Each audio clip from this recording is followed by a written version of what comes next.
अगर मुसलमान भारत न आते तो आज भारत इतना शक्तिशाली और ताकतवर देश न बन पाता। भारत टेक्नोलॉजी के मामले में काफी पीछे रह जाता। परमाणु बम से संपन्न देश का दर्जा भी भारत को प्राप्त नहीं हो पाता। मुसलमान भारत न आते तो नहीं होता ऐतिहासिक किलों और इमारतों का निर्माण। भारत को आजाद होने में लग सकता था एक लंबा समय। मुसलमानों ने आखिर भारत को क्या दिया है, बात करेंगे विस्तार से इस बारे में। बस आप बने रहिए हमारे साथ अंत तक।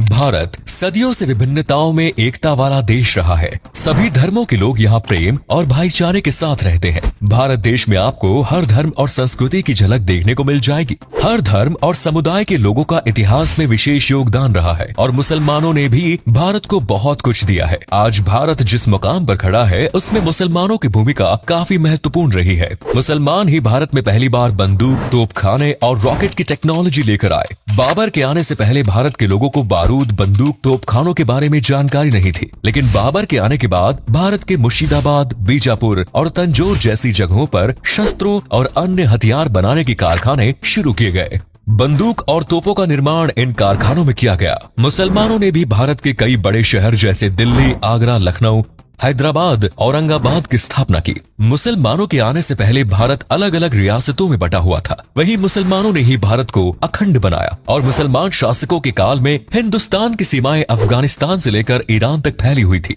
दिल्ली से सरकार चलाने की शुरुआत भी मुसलमानों ने ही की और तब से लेकर आज तक दिल्ली शहर से ही पूरा देश चलाया जा रहा है। भारत में पहली बार रॉकेट का आविष्कार टीपू सुल्तान द्वारा किया गया। टीपू सुल्तान को टाइगर ऑफ मैसूर के नाम से भी जाना जाता है। आज भारत के तिरंगे का जो डिजाइन हम सभी देखते हैं उसे सुरैया तैयब जी ने तैयार किया था। सुरैया तैयब जी ने ही चरखा का चिन्ह हटाकर अशोक चक्र लगाने का सुझाव दिया। मुसलमान शासकों ने देश भर में 10,000 से अधिक गांव और कस्बों का निर्माण कराया। औरंगजेब के शासनकाल के दौरान भारत के पास बेशुमार धन संपत्ति हुआ करती थी। कुछ इतिहासकारों का तो ये भी मानना है कि उस समय पूरी दुनिया में मौजूद धन दौलत में से आधी संपत्ति केवल भारत में ही मौजूद थी। मुसलमानों के शासनकाल के दौरान ही भारत को सोने की चिड़िया कहा जाता था। खाने पीने के मामले में भी मुसलमानों ने भारत के स्वाद में काफी बदलाव किया। बिरयानी, पुलाव, हल्का पूरी, मुरब्बा, समोसा, कबाब और कीमा जैसी तमाम डिशेस मुसलमान ही विदेशों से भारत लेकर आए। मुसलमानों ने भारत के कृषि सेक्टर में भी काफी योगदान दिया। खजूर,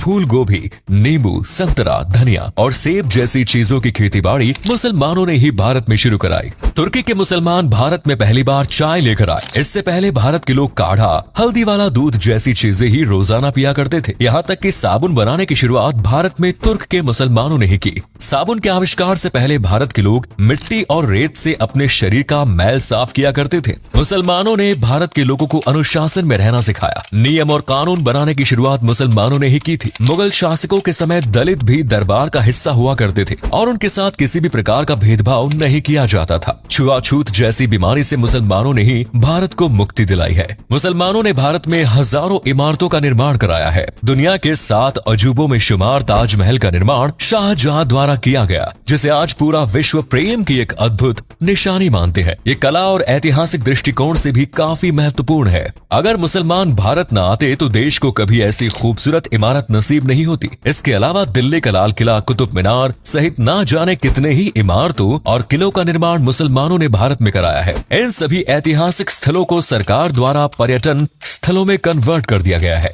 और इनके जरिए सरकार को हर साल करोड़ों रुपयों की आमदनी भी होती है। साल 1920 में मुसलमानों ने दिल्ली में जामिया मिलिया इस्लामिया यूनिवर्सिटी की स्थापना की, जिससे शिक्षा के क्षेत्र में एक नई क्रांति का संचार हुआ। देश को आजाद कराने में भी मुसलमानों ने अमूल्य योगदान दिया है। मोहम्मद अली और शौकत अली जैसे स्वतंत्रता सेनानियों ने खिलाफत मूवमेंट की शुरुआत की थी। भारत छोड़ो आंदोलन और साइमन गो बैक का नारा देने वाले यूसुफ मेहर अली भी एक मुसलमान और सच्चे देशभक्त थे। अशफाकुल्ला खान के बारे में आज कौन नहीं जानता। उनका नाम सर्वोच्च स्वतंत्रता सेनानियों में गिना जाता है। भारत के विभाजन का पुरजोर तरीके से विरोध करने वाले खान अब्दुल गफ्फार खान भी एक मुसलमान ही थे। सरफरोशी की तमन्ना अब हमारे दिल में है कविता की रचना बिस्मिल्लाह अजीमाबादी ने की। सारे जहां से अच्छा हिंदुस्तान हमारा जैसे गीत की रचना करने वाले अल्लामा इकबाल एक मुसलमान ही थे। मादरे वतन भारत माता की जय का नारा भी एक मुसलमान अजीमुल्ला खान ने ही दिया। महान क्रांतिकारी आबिद हसन सफरानी ने सबसे पहले जय हिंद का नारा देश को दिया। मौलाना अबुल कलाम आजाद, आसफ अली और डॉक्टर जाकिर हुसैन जैसे ना जाने कितने ही मुसलमानों ने भारत की आजादी के आंदोलन में बढ़ चढ़कर हिस्सा लिया। डॉक्टर जाकिर हुसैन बाद में देश के राष्ट्रपति भी बने। इसके अलावा देश को परमाणु हथियारों से संपन्न बनाने में सबसे अहम भूमिका निभाने वाले डॉक्टर एपीजे अब्दुल कलाम भी एक मुसलमान थे। वे बाद में देश के राष्ट्रपति भी बने और आज भी उन्हें भारत के इतिहास का सर्वश्रेष्ठ राष्ट्रपति कहा जाता है। वे एक ऐसे मुसलमान थे जिन्हें हर समुदाय के लोग प्यार करते थे। कला और संगीत के क्षेत्र में देश को आगे ले जाने में भी मुसलमानों ने काफी अहम योगदान दिया है। महान शहनाई वादक उस्ताद बिस्मिल्लाह खान, तबला वादक जाकिर हुसैन, महान चित्रकार एमएफ हुसैन जैसे ना जाने कितने ही महान विभूतियों का जन्म भारत की धरती पर हुआ और ये सभी मुसलमान थे। आज के समय में देश के दिग्गज उद्योगपतियों में शुमार अजीम प्रेमजी भी एक मुसलमान है। AR रहमान और आतिफ असलम जैसे संगीतकार मुसलमान हैं जिन्होंने करोड़ों भारतीयों के दिलों पर राज किया। मुसलमानों के कारण ही आज बॉलीवुड इंडस्ट्री की पूरे विश्व में पहचान है। सलमान खान, शाहरुख खान, आमिर खान, दिलीप कुमार जैसे स्टार्स के चाहने वालों की संख्या दुनिया के कोने कोने में मौजूद है। खेल जगत में भी मुसलमानों के योगदान को भुलाया नहीं जा सकता। मोहम्मद अजहरुद्दीन से लेकर पेस बॉलर जहीर खान तक और यूसुफ पठान और इरफान खान जैसे पठान ब्रदर्स की जोड़ी ने ना जाने कितने ही मैच भारत को जिताए। भारत की सर्वश्रेष्ठ टेनिस खिलाड़ी सानिया मिर्जा को आज कौन नहीं जानता। आज भारतीय सेना में भी मुसलमान अपनी सेवाएं प्रदान कर रहे हैं। लगभग 30,000 मुसलमान भारतीय सेना में भर्ती है जो हर वक्त भारत माता की रक्षा के लिए सीमाओं पर तैनात रहते हैं। शहीद कैप्टन मोहम्मद अब्दुल हमीद को उनकी बहादुरी और वीरता के लिए मरणोपरांत परम वीर चक्र से सम्मानित किया गया। आज मुसलमान लगभग हर क्षेत्र में अपना योगदान दे रहे हैं। बिजनेस से लेकर सर्विस सेक्टर तक हर जगह मुसलमान देखने को मिल जाएंगे जो भारत की अर्थव्यवस्था को मजबूत बनाने का काम करते हैं। इतना ही नहीं, राजनीति में भी मुसलमान सक्रिय है। केंद्र सरकार के मंत्रिमंडल से लेकर राज्य सरकारों तक कई बड़े पदों पर मुसलमान लोग बैठे हुए हैं जो देश के हर छोटे बड़े फैसले लेने में अपनी राय प्रदान करते हैं। आज कई कट्टरवादी लोग ऐसे हैं जो मुसलमानों को भारत का हिस्सा नहीं मानते। ऐसे लोगों को एक बार मुसलमानों के इतिहास के बारे में पढ़ना चाहिए और देखना चाहिए कि आखिर मुसलमानों ने भारत को कितना कुछ दिया है।